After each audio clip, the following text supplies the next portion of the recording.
joining us today. Nice to be able to speak with you again. And today we're joined, as usual, by Jamie and myself. And our guest today talking about goal setting is Kelly Helmer from SALS.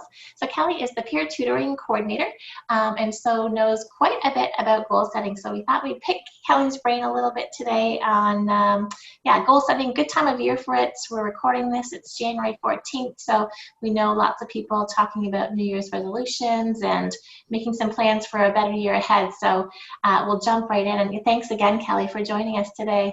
My pleasure. Thank you for having me.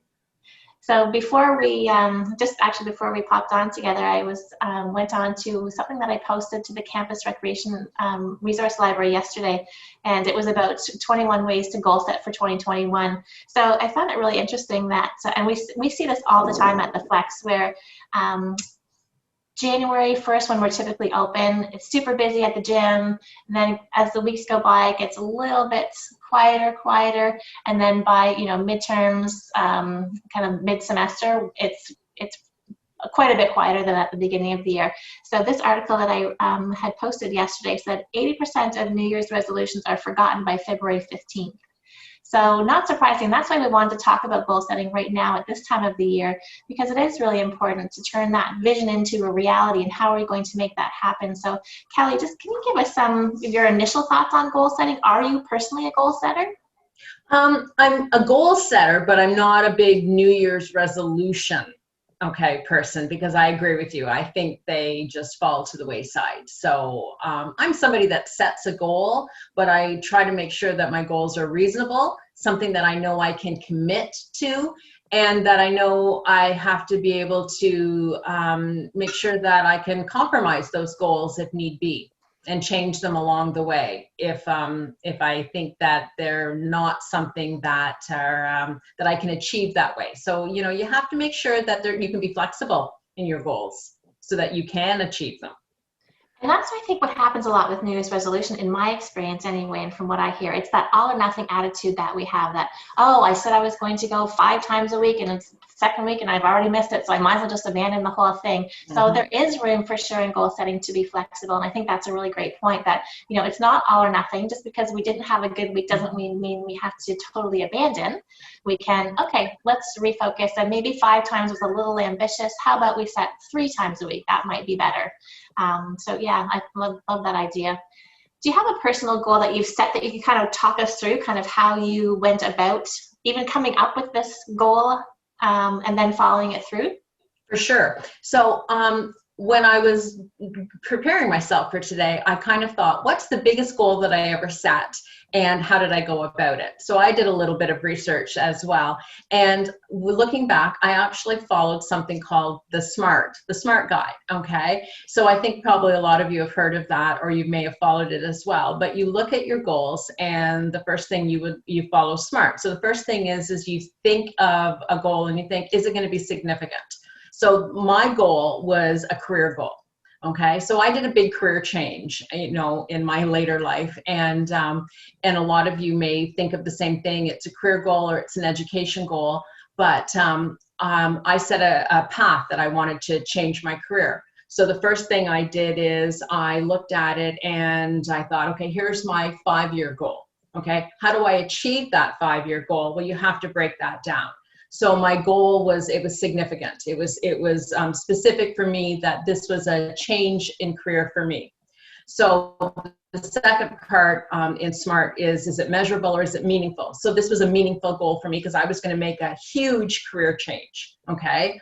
You look at the A in SMART, is it attainable? Is it something that I can do? So, is this career change that I wanted to do, is it something that I can I actually attain this? Can I reach this? If it was that I wanted to be a deep sea fisherman, but I live in Whitby, is that something that I can do? No. So that can't be a goal that I can have. So I looked at my goal and thought, is it something that I can attain within, say, my 5 years?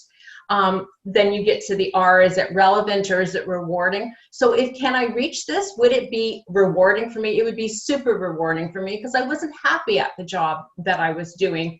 And then you pick that time.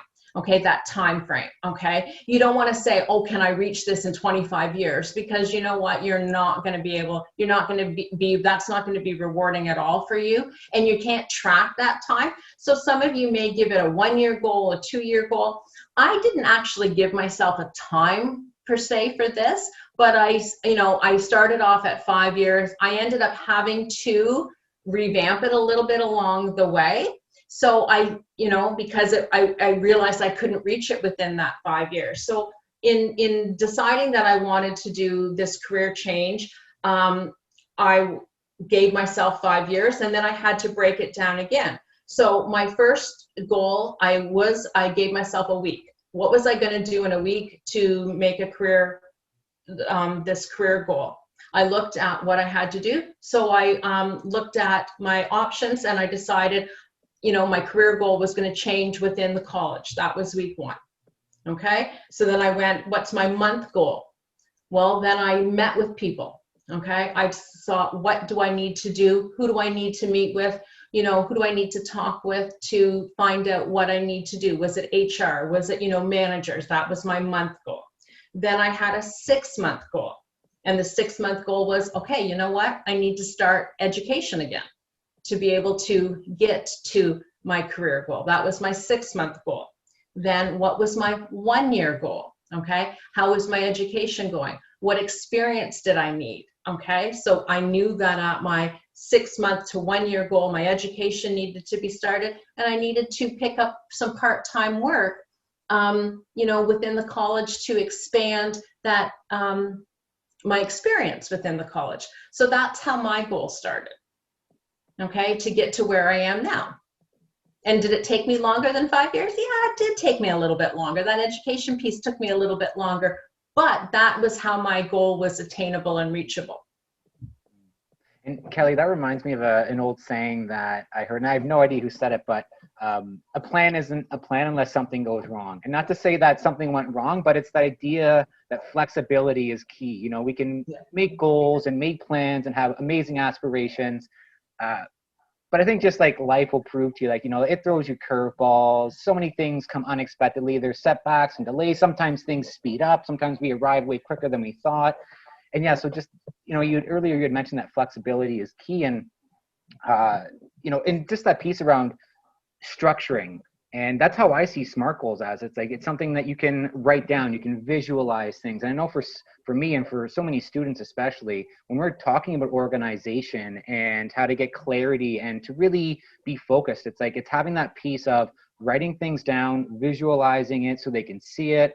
And I think that also helps just it being attainable, like that A part of the SMART goal.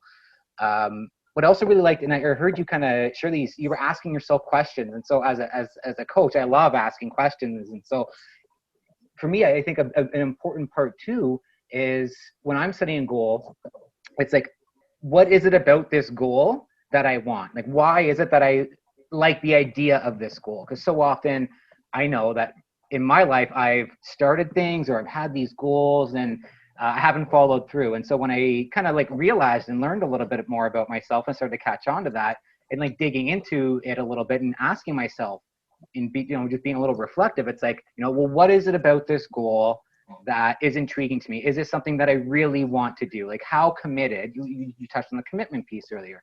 How committed can I be to this goal?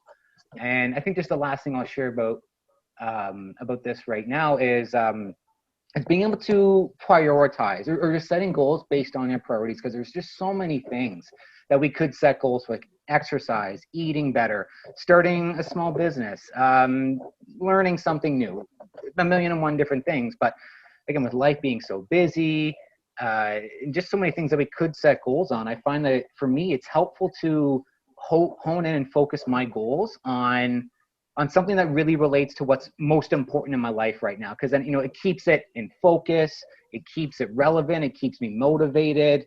Because, like a resolution, and as you said, Ange, they can just fall to the wayside when, stuff comes up in life, and it's so easy for things to get put on the back burner. So just keeping goals that I can tie in really easily to the important things going on, I think that can really help to maintain and reach that goal. Well, you picked up a really good word there when you said it keeps you motivated. I think in the short term, okay, when you set these goals, that's your motivation. And as you achieve part of these goals, it really increases your self-confidence, okay? And as you increase your self-confidence, okay, then you're like, oh my gosh, I've gotten this farther. I've gotten through week 1. I've gotten through month 1. I've gotten through the 6th month. And then you can change. You can add on to the next step, the next step, the next step as your self-confidence increases. Mm-hmm. I agree too, and I love that thought that you had, Jamie. And I had written it down actually. I know the geek who writes the notes on the podcast, that's me. But I wrote down Keener. priority I think too, it was because I Keener. often thought, pardon? I think it was Keener. Oh yeah, keener, not geek. Thanks, Jamie. Appreciate that. I often find that too.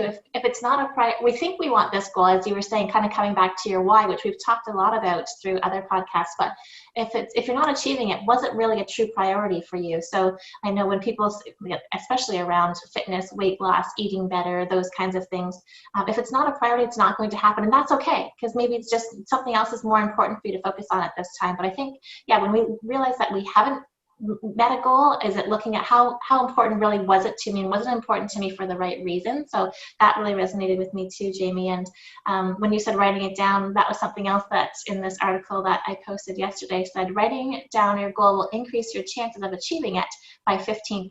So even just the simple act of putting it down to paper, which was interesting. And then Kelly, coming back to something that you had mentioned about time, when you had given yourself a lot of time and realized that you needed more time, and you were fine with that, as we talked about, we're being flexible. And I would find, for the most part, in the people that I'm discussing kind of goal setting with, often the issue is they don't give themselves enough time. They're saying, okay, so my sister's wedding is in February 1st. I want to lose 30 pounds by then. Well, it's not enough time. So I think coming back to that whole SMART idea as well, being realistic, having it measurable and timed, but also being realistic with how much time it does take for these things to happen. So just kind of wrapping up some of the things that we had talked about there. When I looked at in the same article also, it's had 7 different areas that we can set goals. So career, which you've talked about, Kelly, financial goals, health goals, and relationship goals, which I thought was interesting. I thought that was a really, really neat one to have there. Leisure goals, great for this time of the year, and it being in the pandemic too. So what can you do to make sure you're having some fun during this time? And personal growth and spirituality were some of the other categories for goals, which I thought were interesting. So yeah, just throwing that out there. One thing too that's really important when students come into SALS as well with their educational goals too is the whole thing too about being flexible as well. We often say, okay, like they'll come in and they may find that they're struggling, or that they're finding that they're working as well as studies. And I often say that they need to remember that it's okay to be flexible. It's okay to say, you know what, maybe you can not take as many courses this semester and drop that gen ed if you're finding, you know, that the course load's too much, okay, because you have that long commute from Brampton or something like that. But that doesn't decrease that your goal is to finish that education and get that diploma. And that's what we really try to explain too, is that you've still committed. Okay, you're still committed to get that goal, but it's okay if it takes you an extra semester. And I think that's so important to explain to students as well, that it doesn't mean that they're a failure because it took them that little tiny bit extra. And I think that's so important in goal setting, once again, is to remind students, okay, that that flexibility is okay and that they're still committed to their goal.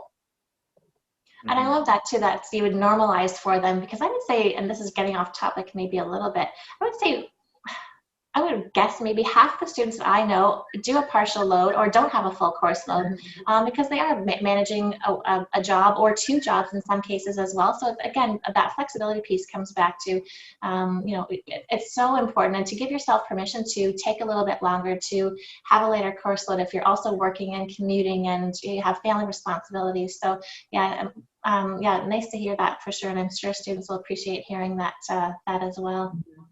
And the idea around balance, I too, sounds kind of relevant right now. And just sometimes that we can find balance by, you know, as you two are saying, but maybe in other words, like just taking a step back. Sometimes slowing things down is one of the best ways for us to get ahead. We can just find ourselves with a lot of priorities, a lot of things to do, and get so like absorbed into them, and we're immersed into things, and sometimes that becomes really, really overwhelming, that, you know, it's easy for us to like not engage in self-care and to, you know, to get outside, to go for a walk. You know, I know with COVID, things are a little bit different. We just got those notifications on our phone that, you know, today is, you know, stay at home day or month or whatever it's going to be. But yeah, it's just like sometimes slowing down and taking a step back, reevaluating, reassessing those almost those questions that we can ask ourselves, like, you know, like, why, you know, and how committed am I to this goal still? And, you know, if I'm not as committed as I want it to be, you know, what can I do to change that? Do I still want this goal? What does it mean that I'm not committed? So we're just exploring these things and just taking that time to just kind of like reset and to kind of, you know, give another thought to them. And then we can maybe approach the same goal from a different angle and move forward that way too. That kind of brings me back to something else that you said earlier. Thanks, Jamie. Kelly, when you talked about the R in the SMART goal as rewarding, which I think for me, I always think of the R as realistic. So yeah, I really like that idea too. So that kind of comes back to what you were just saying, Jamie. So if we thought we're going to have this straight path from A to B, meeting my goal, but I end up kind of veering off the side a little bit, taking a little bit longer. You know, coming back to, is it going to be rewarding for me? Is that why I'm lacking motivation, or do I just? Yes, I still really want that, but I'm just going about it a bit of a different way than I had originally planned. Which again, I think that's so far. I would say the theme is coming back to that flexibility and. Yeah, and I know. So I think at this point we've talked about kind of like thinking and reevaluating goals, like mentally. We've talked about writing things down. Another thing that can be really helpful in goal setting is to actually just talk about them. And I kind of think of it as like breathing life into, you know, those things that you want to do. And interesting enough, I'm reading this book right now called Breath, and it's talking about the importance and benefits of learning to breathe, or kind of relearning how to breathe properly. But yeah, so just kind of, I guess, a little synchronicity, coincidence sort of thing. But just the fact that, you know, if you have people to do kind of what we're doing today, talking about what's of interest to us and what, you know, breathes life into our day to day. So in this case, if it's a certain goal or goals that we want to accomplish, just having those outlets to talk about things, I think it really does give it a little bit of energy, a little bit of momentum. It keeps it kind of front and center. We can ask questions, we can bounce ideas off of people. It helps with the motivation piece. If we get stuck, or if we feel like we're at a crossroads and we don't know what to do in terms of a decision or a choice, perhaps. Yeah, just that element of being able to talk and discuss things too. So I guess maybe there's kind of three pillars in a sense to goal setting. One is it's like that cognitive thinking about it. It's writing it down. It's having that visual, that visualization piece, and then it's that, speaking about it, putting energy, putting breath into the goals. Love it. Wow. It feels like we should be summing up now after 31 minutes. Patent that or something. Kelly, when you are working with students in cells, how often do you think this happens, that students sit down and they actually think about a goal, or do they kind of sign up for school and then worry about the rest as it comes? Like, do you think goal setting is kind of front and center in students' minds right now? I do now. I do now with the economy. Okay. I think a lot of them don't just come in and say, oh, I want to take this course. I think so many of them come in and they're like, I want to take this course because this course is going to get me a job in this field, and this field, and this field, and this field. I would say most, I would say 80% have that. They actually have a goal for their future. Okay. And that's why it's funny, because I'm looking at where we talked about the R and SMART as in rewarding. I also like my first word as well as it being relevant. And that's why I think sometimes students will change their course, like will flip courses partway through, like halfway through the first semester or after their first year, because they realize, oh, you know what, this isn't what I thought it was going to be, or I don't think I can do this for the rest of my life, because it's not going to be rewarding for them. Okay, they get in there and they think, oh, I don't want to be a paralegal. I didn't think it was research. Okay, like they find out what it's all about and they think, because they had that career goal. They thought, this is what this is going to lead me to. Or then they find out, oh, I thought dental hygienists made $40 an hour, and this was going to be, you know, blah, blah, blah, blah, blah. And then they realize, oh, the starting wage is 25. Like, you see, so they come in with these goals, and the smart ones will realize, okay, we can be flexible and maybe we need to do a switch. So I think that's why there's so many students now with the goals, that the smart ones with the goals will realize, okay, I have to be flexible. And sometimes they'll come in and they'll be all upset and they'll think, my parents are going to be mad at me because I'm changing courses. And listen, my son was one of them, okay, that got, you know, February of his first semester and said, I don't want to do this course anymore. And I'm like, that's okay. That's okay, because I'm glad you figured it out, okay, because he had a goal and he realized this wasn't it. And, you know, and then they change and then they realize, oh my gosh, you know, then they do amazing in what they realize they want to do. But I think that they have goals. I think a lot of them do. And then you also see the ones that don't have the goals. You see the ones that were their parents or whatever said, you have to go to college. And then they come in and they just pick something. Okay, and they're lost because they don't have a goal. They just come in and they're taking something, but they don't know why.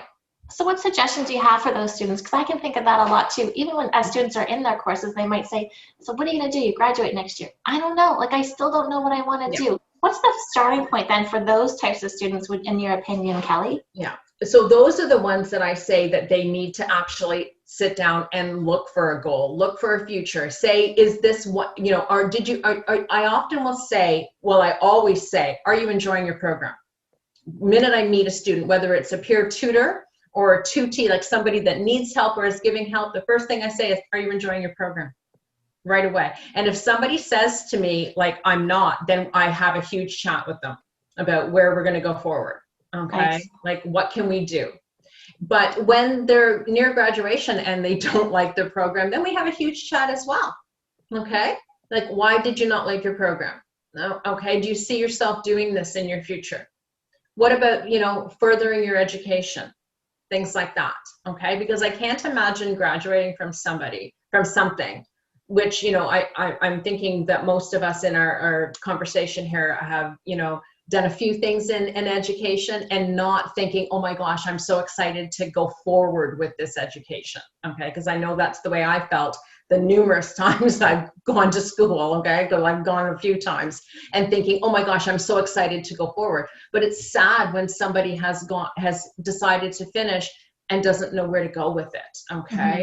So, you know, then I would send them to coaching or to career services and you know, to say, we need to look at, you know, what we can do with this and, you know, moving forward and to come up with goals, whether it is, you know, further education, you know, look at what you've got and where we can move forward, you know, like, let's look at what we've got and maybe go with the university route. Mm-hmm. Yeah, and this isn't either to say that, you know, for students that are watching, that you're going to love every single aspect of your program. You might have to take physics or stats and like, oh, it's not my favorite. But in general, yeah, are you enjoying and kind of, you know, what you know you can do out of that. So just my little caveat there would be, yeah, you're not going to enjoy probably every single course in your program. Or if you need to take a gen ed, then you're like, oh, I don't want to take that. There's some things that are going to be scripted, but the other things, yeah, in general, you should be really enjoying. I totally agree. Sorry, Jamie. You were going to add something. Yeah. No, you go first. Thank you, Kelly. No, just this conversation has reminded me of just other conversations I've had with students, and they're in that exact place where they might be in post-secondary because their parents wanted them to. Like, you know, they weren't, you know, they had to do something, so they just chose a course that they thought they might like. They didn't really put a whole lot of time, consideration into, you know, what the program is. It just sounded good. So you know, they made an effort, and they might be in the first year or second year, and they're just very unhappy. And so often the conversation around that is similar to add on to the things that you already kind of shared, Kelly, is like, well, like, what are your values? What are your interests? You know, do you feel that there's alignment with, you know, maybe is there a purpose in life that you feel you need to fulfill? And it's like looking at the deeper arguably even fundamental questions that maybe a lot of us don't even spend a lot of time to think about. Asking things like, what makes you come alive? You know, what do you get excited about? And then is there a way to bridge that, or again, find some alignment between a career and what your true passion is? Sometimes that's really easy to find, sometimes it's not, but the point being is you start generating a conversation and ideas, and then students can create goals that at least are putting them, you know, pointed in a direction where there is some motivation, there's some excitement, there's some encouragement. But yeah, it can be a really tough, tricky place to be in. But I think with some of the things we've talked about today around goals, hopefully some clarity, some new thoughts, some new ideas around how to navigate. Oh, and here's one of my cats. She knows the camera's on, obviously, or else she wouldn't be here. But yeah, just some ideas of, like, you know, how to move forward with goals and the things that we want to do in life. And I'm going to add on there. I think sometimes too, like I say, I always ask students if they're happy, and I often will say, what would you like to do when you're done? Okay. And so many times I think students, they don't know, and they don't even know what's out there for them. And so many times students will take an obscure course. I'll see my dog now. Say they don't know what's out there. Okay. And I'll often, and they're a bit lost. So they've taken, say, something in media. Okay. Where even I don't know, I'm like, what do you do with that? And they don't know either, because they've been told they have to go. They've taken something they've liked. Okay. But that the job market is not so open, but they have no idea that, say, that Durham College bridges to universities, has all these other options. And then they're like, oh, and I'll be like, there's so many more goals that you can have, that you can set, you know, moving forward. Okay. And it's like, sometimes, like Jamie, you said, you can open their eyes to other passions, okay, or other doors, and say there are like other things that you can set goals for that they didn't even know were there. So I find that you do, like, you have to ask questions, you know, to help them, you know, sometimes start goals, because sometimes they come in and they don't have goals. Their goal is to make their parents happy by just passing. Mm-hmm. Yeah, just having the importance of that space. Yeah, and just having that space to be able to explore those things, and to have, you know, you don't need to be a coach or a teacher to drum up the ideas and the questions, but so often we look for answers, and sometimes we just need to ask the right questions. Mm-hmm. Exactly. Mm-hmm. Because because sometimes I'll be like, you know, are you happy? And I'll get no. Then why are you taking this? And it's like, well, because I did good in math and my parents said, take this course. Mm-hmm. And that's really sad. Mm-hmm. Because it's like, yeah, it's like, how likely is that person gonna be happy in the career that they find in that field? Arguably, probably not as fulfilling as something else that maybe they chose for themselves. That, you know, I don't think they're going to succeed in that course. I mean, in that field. Mm-hmm. Okay. Mm-hmm. Or maybe the other side of the coin is, or they're very successful, but like they really dislike their lives and they're super unhappy for decades. And I would say, if you go back to what most parents probably wish for their children, is that they're happy and healthy. So I think, you know, with those, having those discussions with students as well, that, you know what, your parents might be a little upset at first that you spent a year in college, but then changed your mind. And that also brings me to another point too, that, you know, how many of us, though, like, started doing, just as you were saying, Kelly, you know, you started out here, but then you end up way over here. If anybody told me I'd be working full-time in fitness when I graduated university, I would have said, no way. You know, gyms weren't on every corner.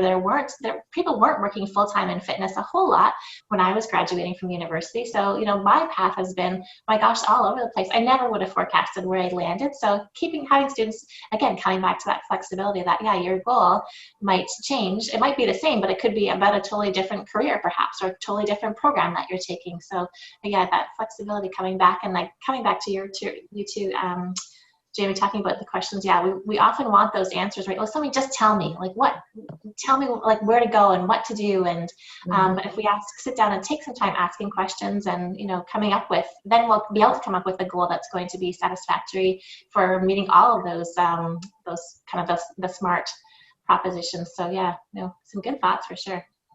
Well, yeah. I think Jamie may have hit it as well when he said, he asked them what their passion is. okay, like to find what their passion is. And I think that's how I found like where I'm at now, is because it took me a long time to figure out where my passion was, and it was in education. Okay. And so that, I think, had a coach that could have coached me through all those years ago, I probably would have been happier in my field a long time ago. But I didn't have somebody that asked all the right questions. Mm-hmm. Mm-hmm. Mm-hmm. Yeah, and I think that also goes back to what you were saying earlier, Kelly, around, what's your goal, this week, this month, 6 months, a year to 5 years. And, if you were to consider, someone looking at their passion, and maybe they're already in a career that they're not passionate about, they're not happy with, they can get clear on that. And then the goals could be things like, okay, well, I know I want a career in health and wellness and in fitness. Okay, well, I'm in accounting right now. Well, what are some goals? What are some small steps that I can begin to take in the next, couple months that put me in that are pointing me in that way? Is there a course I can take? Is there a book I can read? Is there something that can kind of like light a fire sort of thing? Like get that passion burning a little bit and grow it and grow it and grow it. And so just, I guess the idea is like starting small sometimes can be a really helpful thing. And we often want to have really big, grandiose goals, but then breaking them down into smaller, and I can't remember if it was Kelly or Ange who said it, but like kind of like breaking them down like to smaller things, make them really, well, I guess attainable, but just the idea and the fulfillment of accomplishing even the small things, knowing that, the ball's rolling, you're moving, there's progress in the direction that you want. So it doesn't need to be a big lofty goal that you need to get immediately, but it can be just down the road, and then mapping out those steps that it takes to get there, and that feeling of accomplishment that, hey, I'm working towards this. Mm-hmm. That reminds me, Jamie, of speaking with Sylvia, who's a holistic nutritionist on campus. And she always says the same thing. So if you're looking to make a nutritional goal, start with something small, because if you say, okay, I'm going to eliminate all dairy and all wheat and no sugar, you last on that for 2 days probably, and then that's it. So, and kind of picking up on what you're saying. So making those small little goals, it might not seem like a lot for me to I think I like what Kelly's doing. I'm going to make an appointment to talk to Kelly and ask her about her job and how did she get there, and do some networking and ask some questions. And that's a goal, and that's, amazing. And then, like you said, so does that lead me to, hey, now I have a bit of a fire in my belly. I do want to learn more. I'm going to ask now Jamie about his job, because he's in a similar field. And I think that's, I love that idea of, picking at little things, because we know that's how kind of habits are made. That's how we get some clarity. You might talk to Kelly and realize, oh my gosh, I would not want to do that all day, or Jamie or myself, so finding out before it's too late, or you feel like it's too late, which it never really is, because you can change at any time, as we all know. So yeah, good ideas about those small little chunks that are attainable. It's kind of like probably how lots of students, and even us, look at bigger projects or tasks where we say, okay, I'm not writing 25,000 words right now. I'm going to start with, what's my topic? Mm-hmm. That's a great example. Definitely helps with not being overwhelmed, which I know for me is something, if I don't do that and break things down, it's like then I don't feel well. I'm like, oh my God, how am I going to manage all this? But I also think back to times where, you can do it. It's just sometimes that piece around structure and breaking things down and making them, more palatable, digestible bits and chunks. For sure. Anything else to add, anybody? Last minute tidbits. Jamie Keener, I've hit all my notes on my paper here. I took a note from your Keener workbook, and I made some notes too. And so the one last little piece that I might want to touch on, and I hope is relevant, is when we're making goals and we're trying to set them and we're kind of chasing after them, is sometimes the benefit of having an accountability partner. In coaching, accountability is often a thing that comes up in goal planning and action planning, and not in the sense that someone needs to be held accountable in like a punitive or an authoritative sense, but if you know that you're working with a classmate and you're not, motivation to study and prioritizing studying, it's not there, but you need to do it, but students aren't really doing it anyways, but they know they need to. They sometimes have success with an accountability partner where they text themselves the goal that, okay, by 9 p.m. tonight, I've studied for at least an hour, or I've started my introduction, or as Andrew said, I know what my topic is at least. And so just knowing that there is someone that you might need to reach out to, or just to be held, or to prove some accountability to, can be enough to just get started. And sometimes that's all we need, is just to get started, get the ball rolling, and then things are easier to keep going with them too, right? So just the accountability piece that can really help us keep on track and to get started. And yeah, just hopefully leads us down the road to getting our goals, whatever they might be. I totally agree with that, Jamie. And I would say that a lot of people who come to the Flex or wherever they would purchase personal training, it's not that they don't know what to do or how to work out or how to do a squat or ride a bike or do whatever. It's that they say, well, if I have an appointment with Kelly, then I'm going to be going to that appointment. It's, again, it comes back to accountability. So I think that's, yeah, I'm glad you added that piece in, because I think that is important. And having that accountability partner to be somebody who truly cares about you. So as you mentioned, it's not punitive, it's not authoritative. It's more like, I want to check in and see how you mentioned that goal. How's it going? What have you done this week about, around that? And I think that's really key. And we see that a lot in fitness as well, that just having a partner or somebody that you can, talk to, text, go for a walk with, who's going to kick your butt when you say, no, I'm not going today. It's cold outside. Bundle up. You own a winter coat. Out you go. Let's, we're going together. So yeah, that's having some people in your corners for support is, super important as well. Awesome. Good. Yeah. So I've exhausted my things that I wanted to bring and share today. How about you, Kelly? I think so. Cool. Yes, me too. So thanks so much, Kelly, for joining us. It's nice to have perspective, especially from that sales point of view. And love that you shared with us your own kind of personal goal and where you were. And love that idea of flexibility came up quite a bit today, and adaptable. And I think that's really important. So thank you so much to both of you. And until our next podcast, we hope you stay fit and well. Yes, thank you too, Ange. Thank you. Bye. Have a great day. Yeah.